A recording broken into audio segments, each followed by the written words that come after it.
Israeli ஆக்கிரமிப்பின் இரட்டை தோல்வியும் மன அழுத்தத்தினால் புலம்பித் திரியும் இஸ்ரேலி ஆக்கிரமிப்பு தலைமைகளும் நிலத்திரர்களும் மீண்டும் காசாவிலும் லெபனானிலும் போரை ஆரம்பிப்பதில் நெட்டன்யாகுவுக்கு இருக்கக்கூடிய மிக முக்கியமான சவால்கள். ஆரவாரத்தோடும் மகிழ்ச்சியோடும் நுழைந்த பலஸ்தீனிய மக்களும் லெபனான் மக்களும்.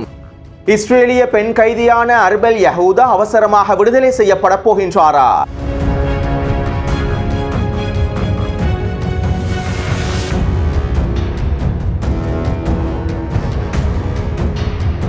நேற்றைய தினம் லெபனான் மக்கள் தெற்கு லெபனான் கிராமங்களுக்குள்ளே படையெடுத்து அவர்களுடைய வீடுகளை நோக்கி நகர்ந்திருந்தார்கள். நாங்கள் தெற்கு லெபனான் பிரதேசத்திலிருந்து வெளியேறப் போவதில்லை என இஸ்ரேலி ஆக்கிரமிப்பு ராணுவம் அறிவித்திருந்தது. மேலும் இஸ்ரேலி ஆக்கிரமிப்பு படை பிரிவுகளும் தெற்கு லெபனான் எல்லை கிராமங்களில் குவிக்கப்பட்டிருந்தன. இருப்பினும் வீரமிக்க லெபனான் மக்களுடைய படையெடுப்பை இஸ்ரேலி ஆக்கிரமிப்பு ராணுவத்தினால் கட்டுப்படுத்த முடியவில்லை. தெற்கு லெபனான் கிராம எல்லைகளுக்குள்ளே வேகமாக நுழைந்த லெபனான் பொதுமக்களை இஸ்ரேலி ஆக்கிரமிப்பு ராணுவத்தினால் கட்டுப்படுத்த முடியவில்லை. இஸ்ரேலி ஆக்கிரமிப்பு ராணுவம் துப்பாக்கிச்சூட்டு தாக்குதல்களை தொடர்ச்சியாக மேற்கொண்ட போதிலும் லெபனான் பொதுமக்கள் வீரத்துடன் அவர்களுடைய வீடுகளை நோக்கி படையெடுத்திருந்தார்கள். ஆரம்பமாக தெற்கு லெபனானின் மெரோன் அல் ராஸ் மற்றும் யாரோன் கிராமங்களுக்குள்ளே லெபனான் மக்கள் முழுமையாக நுழைந்தார்கள். இதைத் தொடர்ந்து குறித்த பிரதேசங்களுக்குள் லெபனானின் அரசு ராணுவமும் நுழைந்தது. மேலும் குறித்த பிரதேசங்களில் இருந்து இஸ்ரேலி ஆக்கிரமிப்பு ராணுவமும் பின்வாங்கியது. இவ்வாறு மெரோன் அல் ராஸ் யாரோன் பிரதேசத்திற்குள்ளே லெபனான் மக்கள் முழுமையாக நுழைந்ததை தொடர்ந்து ஏனைய தெற்கு லெபனான் கிராமங்களுக்குள்ளும் லெபனான் மக்கள் வேகமாக நுழைய துவங்கினார்கள். இந்த சந்தர்ப்பத்திலும் இஸ்ரேலி ஆக்கிரமிப்பு ராணுவம் துப்பாக்கிச்சூட்டு தாக்குதல்களை மேற்கொண்டிருந்தது. ட்ரோன்கள் மூலமாக வான்வழி தாக்குதல்களையும் மேற்கொண்டிருந்தது.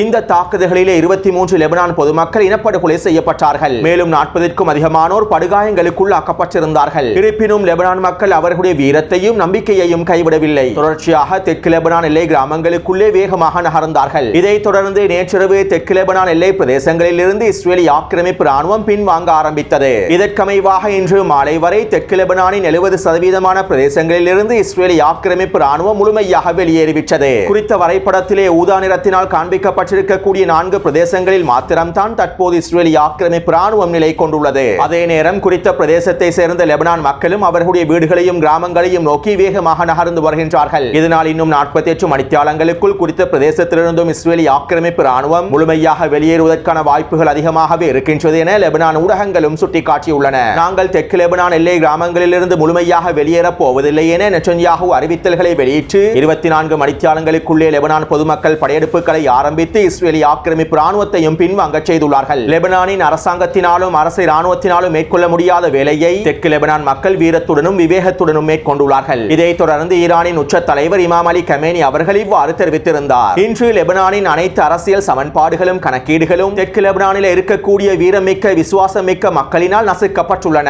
அவர்கள் ஜியோனிசை ராணுவத்தினை பற்றி கவலைப்படவில்லை. தெய்வீக ஆன்மாக்களுடனும் நம்பிக்கையுடனுமே களத்தில் களமிறங்கியுள்ளார்கள் என இமாம் அலி கமேனி அவர்கள் தெரிவித்துள்ளார். அதே போன்று ஹமாஸ் தரப்பினரும் பிஏஜி அமைப்பினரும் லெபனான் பொதுமக்களுக்கும் ஹிஸ்புல்லா ராணுவத்தினருக்கும் தங்களுடைய வாழ்த்துக்களையும் நன்றிகளையும் தெரிவித்துக் கொண்டார்கள். இதற்கமைவாக அறிக்கை ஒன்றையும் வெளியிட்டிருந்தார்கள். தெற்கு லெபனான் மக்கள் ஆக்கிரமிப்பு ராணுவத்தின் சோதனை சாவடிகளையும் தாக்கி தங்களுடைய நிலத்தினை விடுவிக்கக்கூடிய வீர காவியத்தினை எழுதியுள்ளார்கள். மிருகத்தனமான ஆக்கிரமிப்பின் கொடூரங்களுக்கு முகம் கொடுக்கக்கூடிய லெபனான் மக்களுக்கும் லெபனான் எதிர்ப்பிற்கும் நமது ஒற்றுமையையும் முழுமையான ஆதரவையும் வெளிப்படுத்துகின்றோம் என குறித்த அறிக்கையிலே சுட்டிக்காட்டியுள்ளார்கள். எனவே தற்போது தெற்கு லெபனான் மக்கள் அவர்களுடைய எல்லை கிராமங்களுக்கு திரும்பியுள்ளார்கள். தெற்கு லெபனானின் 70% கிராமங்களுக்கு முழுமையாக திரும்பியுள்ளார்கள். இஸ்ரேலி ஆக்கிரமிப்பு ராணுவம் தெற்கு லெபனான் எல்லை கிராமங்களை முழுமையாக தரைமட்டமாக்கினாலும் குறித்த கிராமங்களில் இருக்கக்கூடிய அனைத்து வளங்களையும் தரைமட்டமாக்கினாலும் லெபனான் மக்களுடைய வீரத்தையும் நம்பிக்கையையும் சிதைக்க முடியவில்லை. மேலும் லெபனான் மக்களுடைய வீரத்திற்கு முன்னால் நம்பிக்கைக்கு முன்னால் இஸ்ரேலி ஆக்கிரமிப்பு ராணுவத்தினால் எல்லை பிரதேசங்களிலே நிலைத்திருக்கவும் முடியவில்லை. அதிலும் குறிப்பாக தெற்கு லெபனான் பிரதேசத்திலிருந்து ஹிஸ்புல்லா ராணுவத்தினை இஸ்ரேலி ஆக்கிரமிப்பு ராணுவத்தினால் வெளியேற்றவும் முடியவில்லை. தற்போது தெற்கு லெபனான் எல்லை கிராமங்களில் இருந்து இஸ்ரேலி ஆக்கிரமிப்பு ராணுவம் வெளியேறி இருப்பது ஹிஸ்புல்லா ராணுவத்திற்கு கிடைத்திருக்கக்கூடிய மிகப்பெரிய வெற்றி என்றும் இஸ்ரேலி ஆக்கிரமிப்பின் ராணுவ ஆய்வாளர்கள் சுட்டிக்காட்டியுள்ளார்கள். தெற்கு லெபனான் பிரதேசத்திலே முழுநீள போரை ஆரம்பிக்கும் சந்தர்ப்பத்தில் நெட்டன்யாகு முக்கியமான இலக்குகளை வெளியிட்டிருந்தார். நாங்கள் தெற்கு லெபனான் எல்லை கிராமங்களை முழுமையாக கைப்பற்றி குறித்த பிரதேசத்தினை தரைமட்டமாக்கி ஒரு இடையக மண்டலம் ஒன்றினை பஃபர் ஜோன் பிரதேசம் ஒன்றினை உருவாக்குவோம் என நெட்டன்யாஹூ தெரிவித்தார். மேலும் இதன் மூலமாக எல்லை கிராமங்களுக்குள் ஹிஸ்புல்லா ராணுவத்தினை மீள் அனுமதிக்க மாட்டோம் என்றும் ஹிஸ்புல்லா ராணுவத்தினால் எல்லை கிராமங்களில் ஒருபொழுதும் நிலைத்திருக்க முடியாது என்றும் தெற்கு லெபனான் பிரதேசத்திலிருந்து ஒட்டுமொத்தமாக ஹிஸ்புல்லா ராணுவத்தினை நாங்கள் முழுமையாக அகற்றி விடுவோம் என்றும் நெட்டன்யாஹூ அவருடைய இலக்குகளை குறிப்பிட்டிருந்தார். ஆனால் 15 மாத யுத்தத்திற்கு பிறகு நெட்டன்யாஹூ மீண்டும் ஆரம்பித்த புள்ளியையே வந்தடைந்துள்ளார். 5 மாதங்களுக்கு முன்பு தெற்கு லெபனான் பிரதேசத்திலே முழுநீள போர் ஆரம்பிக்கப்படும் சந்தர்ப்பத்தில் எவ்வாறான நிலைமைகள் காணப்பட்டதோ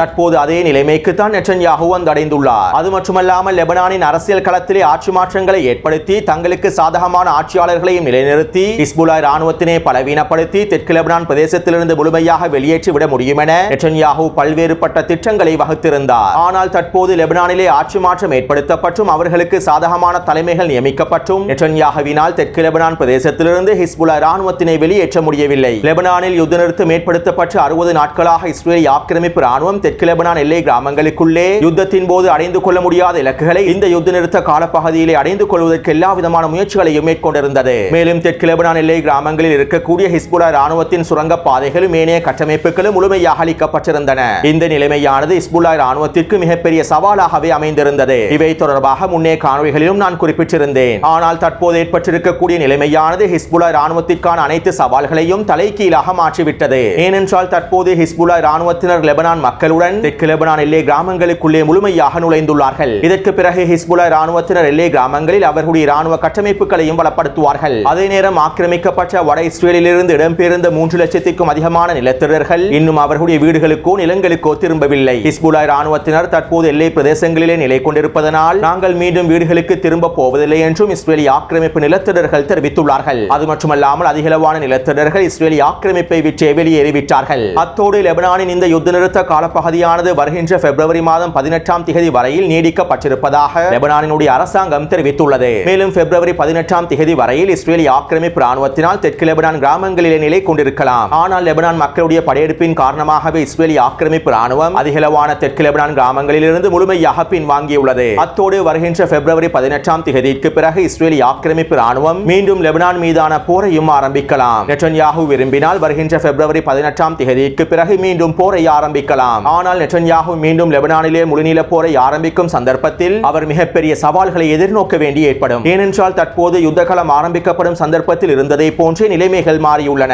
இதனால் இஸ்ரேலிய ஆக்கிரமிப்பு ராணுவம் மீண்டும் ஆரம்பத்திலிருந்து தெற்கு லெபனான் பிரதேசத்திலே தாக்குதல்களை ஆரம்பிக்க வேண்டும். 15 மாதமாக இஸ்ரேலிய ஆக்கிரமிப்பு ராணுவம் மேற்கொண்ட தாக்குதல்களை மீண்டும் ஆரம்பத்திலிருந்து தெற்கு லெபனான் பிரதேசத்திலே ஆரம்பிக்க வேண்டும். இது இஸ்ரேலிய ஆக்கிரமிப்பு ராணுவத்திற்கும் நெட்டன்யாஹுவுக்கும் மிகப்பெரிய சவாலாகவே அமையப் போகின்றது.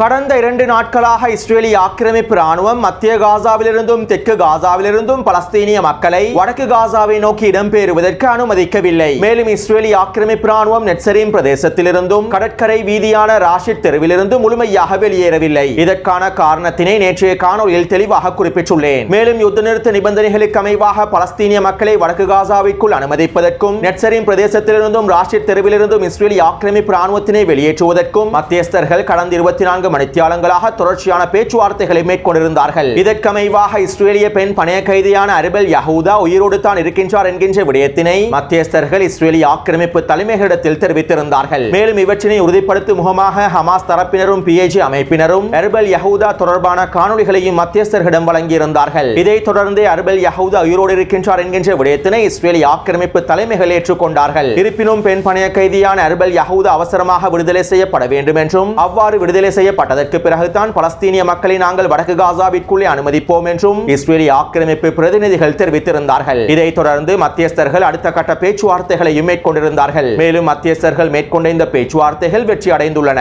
இதன் விளைவாக வருகின்ற வியாழக்கிழமை இஸ்ரேலிய பெண் பணைய கைதியான அர்பெல் யஹூதா விடுதலை செய்யப்பட போகின்றார். இவருக்கு ஈடாக 30 ஆயுள் தண்டனை பெற்றிருக்கக்கூடிய பலஸ்தீனிய கைதிகளும் விடுதலை செய்யப்படுவார்கள். ஆரம்பத்தில் இந்த இஸ்ரேலிய பெண் பணைய கைதிக்கு ஈடாக 30 சிவில் பலஸ்தீனிய கைதிகளை விடுதலை செய்யப்படுவதாகவே முடிவெடுக்கப்பட்டிருந்தது. இருப்பினும் இஸ்ரேலிய ஆக்கிரமிப்பு ராணுவம் பணைய கைதியான அர்பல் யஹூதா மீது அதிகளவான கவனத்தினை செலுத்தியிருந்தார்கள். அர்பல் யஹூதா அவசரமாக விடுதலை செய்யப்பட வேண்டும் என்றும் கோரிக்கை விடுத்திருந்தார்கள். இதனால் பலஸ்தீனிய தலைமைகள் அர்பல் யஹூதாவுக்கான விலையை உயர்த்தியுள்ளார்கள். இதற்கமைவாகவே இவருக்கு ஈடாக 30 ஆயுள் தண்டனை பெற்றிருக்கக்கூடிய பலஸ்தீனிய கைதிகள் விடுதலை செய்யப்பட போகின்றார்கள். அத்தோடு இந்த பேச்சுவார்த்தைகள் வெற்றியளித்ததன் விளைவாக இன்று காலை 9 மணி அளவில் இஸ்ரேலிய ஆக்கிரமிப்பு ராணுவம் நெட்சரீம் பிரதேசத்திலிருந்தும் ராஷித் தெருவிலிருந்தும் முழுமையாக வெளியேறியது. இதைத் தொடர்ந்து 5 லட்சத்திற்கும் அதிகமான பலஸ்தீனிய மக்கள் வடக்கு காசாவிற்குள்ளே நுழைந்தார்கள். ஆரவாரத்துடனும் மகிழ்ச்சியுடனும் லட்சக்கணக்கான பலஸ்தீனிய மக்கள் வடக்கு காசாவிற்குள்ளே நுழைந்தார்கள். மேலும் வடக்கு காசாவிற்குள்ளே நுழையக்கூடிய பலஸ்தீனிய மக்களை பலஸ்தீனிய போராளிகள் வரவேற்றிருந்தார்கள். இவை தொடர்பான காணொளிகளையும் நான் டெலிகிராம் சேனலில் பதிவிட்டுள்ளேன். அத்தோடு ராஷித் தெருவின் மூலமாகவும் சலாதீன் வீதியின் மூலமாகவுமே பலஸ்தீனிய மக்கள் வடக்கு காசாவிற்குள்ளே நுழைந்தார்கள். மேலும் இவ்வாறு நுழையும் சந்தர்ப்பத்திலே பலஸ்தீனிய மக்களை முழுமையாக சோதனை செய்வதற்கான சில வேலை திட்டங்களும் முன்னெடுக்கப்பட்டிருந்தன.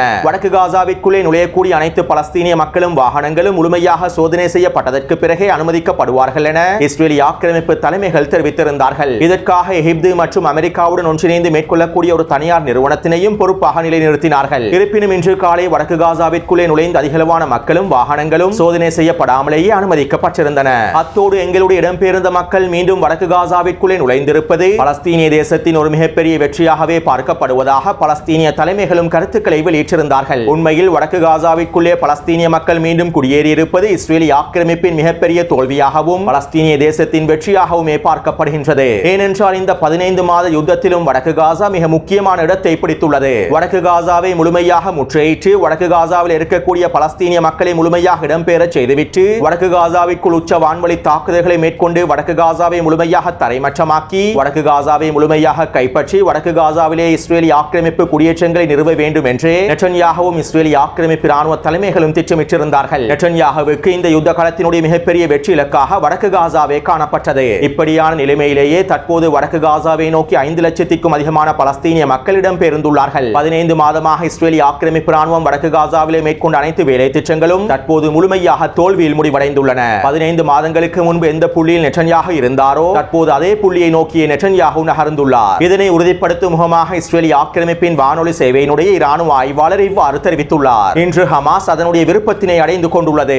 ஒட்டுமொத்த வடக்கு காசாவின் கட்டுப்பாட்டையும் ஹமாஸ் முழுமையாக மீட்டெடுத்து விட்டது. இன்று காலையிலிருந்து வடக்கு காசாவிற்குள்ளே 1 மில்லியனுக்கும் அதிகமான பலஸ்தீனிய மக்கள் நுழைந்து விட்டார்கள். இவர்களோடு சேர்ந்து மேலதிக ஹமாஸ் போராளிகளும் பிஐஜே போராளிகளும் நுழைந்து விட்டார்கள். கடந்த 15 மாதமாக மத்திய காசாவிலும் தெற்கு காசாவிலும் இருக்கக்கூடிய பலஸ்தீனிய போராளிகளை எங்களுடைய இராணுவம் நட்சரின் பிரதேசத்தினூடாக வடக்கு காசாவிற்குள்ளே அனுமதிக்கவில்லை. ஆனால் இன்று காலையிலிருந்து பலஸ்தீனிய போராளிகள் சுதந்திரமாக வடக்கு காசாவிற்குள்ளே நுழைந்து விட்டார்கள். இந்த ஒப்பந்தத்தின் முதலாவது கட்டம் நிறைவடைந்ததற்கு பிறகு நெட்டன்யாகு மீண்டும் போரை காசாவில் ஆரம்பித்தாலும் எந்த விதமான வெற்றி இலக்குகளையும் அடைந்து கொள்ளவே முடியாது. ஏனென்றால் வடக்கு காசாவிலே தற்போது 1 மில்லியனுக்கும் அதிகமான மக்கள் நுழைந்து விட்டார்கள். வடக்கு காசாவின் சன அடர்த்தி அதிகரித்து விட்டது. நாங்கள் 15 மாதங்களாக வெளியேற்றிய மக்கள் ஒரே நாளில் மீண்டும் வடக்கு காசாவிற்குள்ளே நுழைந்து விட்டார்கள். இதனால் காசாவிலே மீண்டும் போரை ஆரம்பித்து வடக்கு காசாவில் இருக்கக்கூடிய 1 மில்லியனுக்கும் அதிகமான பலஸ்தீனிய மக்களை முழுமையாக வெளியேற்றுவது அவ்வளவு விலகுவான விடயமும் அல்ல. அது மட்டுமல்லாமல் மேலதிக போராளிகளும் வடக்கு காசாவிற்குள்ளே நுழைந்து விட்டார்கள். இதனால் வடக்கு காசாவின் பலமானது மேலும் அதிகரித்துள்ளது. எனவே இப்படியான நிலைமையில் காசாவில் மீண்டும் போரை ஆரம்பிப்பது நெட்டன்யாகுவுக்கு மிகப்பெரிய சவாலாகவே அமைந்திருக்கும் என்றும் இஸ்ரேலிய ஆக்கிரமிப்பின் இராணுவ ஆய்வாளர் தெரிவித்துள்ளார். அதே போன்று இஸ்ரேலிய ஆக்கிரமிப்பின் வலதுசாரி அமைச்சர்களில் ஒருவரான பென்குவிர் இவ்வாறு ஊடகங்களிடம் புலம்பித்திருந்துள்ளார். இன்று காலை எங்களுடைய இராணுவம் நெட்சரின் பிரதேசத்திலிருந்து வெளியேறிவிட்டது. பல்லாயிரக்கணக்கான மக்கள் வடக்கு காசாவிற்குள்ளே மீண்டும் நுழைந்து விட்டார்கள். நான் இதனை அவமானத்தின் உச்சமாகவே பார்க்கின்றேன். இது முழுமையாக சரணடைவதற்கு சமனானதாகும். இவ்வளவு நாளாக காசாவின் யுத்த காலத்தில் இரத்தம் சிந்திய எங்களுடைய இராணுவ வீரர்கள் ஒரு பொழுதும் இந்த காட்சிகளையும் காணொளிகளையும் எதிர்பார்த்திருக்க மாட்டார்கள் என்றும் வலதுசாரி அமைச்சரான பென்குவிர் தன்னுடைய புலம்பல்களை ஊடகங்களுக்கு வெளியிட்டுள்ளார். அடுத்து இஸ்ரேலிய ஆக்கிரமிப்பின் எடியோத் ஊடகமானது இன்றைய தலைப்புச் செய்திகளை இவ்வாறு வெளியிட்டிருந்தது. இன்றைய தினம் இஸ்ரேலுக்கு ஏற்பட்டிருப்பது இரட்டை தோல்வியாகும். தெற்கு லெபனான் பிரதேசத்திலிருந்தும் வடக்கு காசாவிலிருந்தும் எங்களுடைய இராணுவம் வெளியேறிவிட்டது. தெற்கு லெபனான் பிரதேசத்திற்குள்ளே லெபனான் மக்களும் வடக்கு காசாவிற்குள்ளே பலஸ்தீனிய மக்களும் நுழைந்து விட்டார்கள். இது இஸ்ரேலுக்கு கிடைத்திருக்கக்கூடிய இரட்டை தோல்வி என்றும் எடியோத் ஊடகமானது தலைப்புச் செய்திகளை வெளியிட்டுள்ளது. எனவே தெற்கு லெபனான் யுத்த காலத்திலும் வடக்கு காசாவிலும் இஸ்ரேலிய ஆக்கிரமிப்பு ராணுவம் மீண்டும் பூஜ்ய நிலையை அடைந்து விட்டது. நெட்டன்யாகு யுத்தத்தினை ஆரம்பித்த புள்ளியிற்கே மீண்டும் திரும்பியுள்ளார். எனவே இந்த காணொளி தொடர்பான கருத்துக்களை பதிவிடுங்கள். தொடர்ந்து என்னுடன் இணைந்திருங்கள். நன்றி, வணக்கம்.